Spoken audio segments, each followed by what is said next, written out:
all of this, I am joined by my friend and the co-founder of Black Voters Matter, LaTosha Brown. Good morning, LaTosha. Thank you so much for joining the show again. Look, you've been pounding the pavement in Georgia. You're listening to the voters. You've been talking to the people.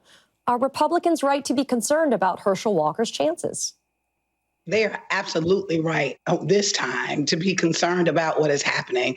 You know, we have been traveling all around the state, and as we've been talking to people in the state, there's a number of things that come up. One, that there seems like people are actually really frustrated and upset that the Republicans would actually make this ploy. That the truth of the matter is, most people in Georgia don't believe that he lives in Georgia. That what we know even from his tax filings is that he has actually been in Texas and been living in Texas and not a resident of Georgia. The second thing is that he's just dishonest and has a lack of integrity, and that keeps coming up over and over again. And voters, as we're talking to voters on the ground, we hear the same thing. The third thing is the bottom line, he is incapable of serving in that position. And there's so many people that I've talked to that said this is actually disrespectful, that the Republicans are really not taking our lives seriously, that they're using this as a political ploy just for raw power, instead of recognizing that there are real policy needs that the people of Georgia have.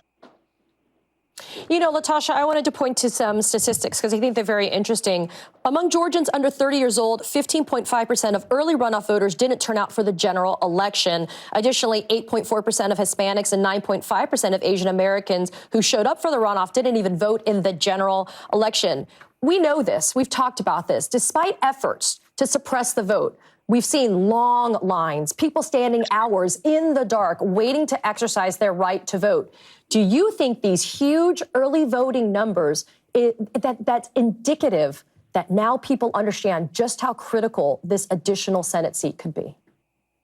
Oh, absolutely. I can tell you, Katie, that as I've been traveling and going around talking to voters, what's interesting is I've had young voters to actually approach us as we're out. They're approaching us and showing me their sticker. They was like, look, I've voted already. I think there's a sense of urgency. I think there's a sense of clarity. Just on Friday night at polling sites that closed at 7 o'clock, the lines were so long that they were out there until 10 o'clock. On one hand, I mean, I think that's a catch-22 because on one hand, yes, we're happy to see the lines. But on the other hand, why are we seeing lines and people stand in line until 10 o'clock at night? That's because we need voting rights legislation. As folks may recall, that after Warnock had been elected in this last special election 2 years ago, there was the passage of SB 202, which that law has tremendously impacted. Many of us call that the blueprint for voter suppression. And so the voter suppression is not over. People are responding. I think that there's a resolve of voters, but we still are literally dealing with this barrier that was set up by SB 202 around voter suppression. Yeah, and you know, LaTosha, I want to stay on this for a second because I think it's a really important conversation. A lot of times Republicans say, well, look at these numbers. Look at the numbers that are showing up of people actually voting. Look at these unprecedented numbers. And yet, the reality is it's because people are dedicated, because they understand their vote counts and they want it to count for something. And that's the reason why they're braving those long lines. Do you feel the sentiment on the streets in Georgia with people that have been showing up for the early voting and the people are going to show up on Tuesday to vote in that runoff, that they are saying, you know what, you can try to keep us down, but we're not going to do it. We're going to show up and show you what our vote means?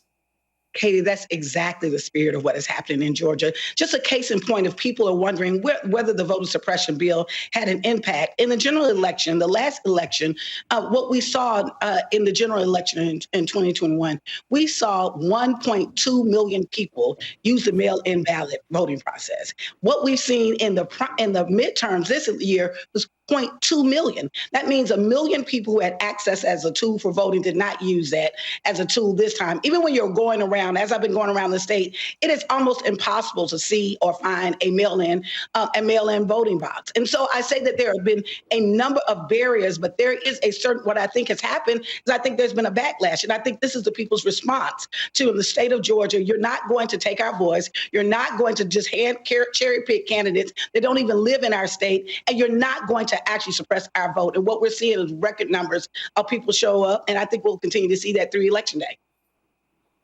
I think it is in large part, though, LaTosha Brown, for your efforts, those of several others who have been tirelessly working to make sure that the vote does turn out. LaTosha, thank you so much for joining me this morning. I really appreciate it. And obviously, we're going to look forward to those results on Tuesday.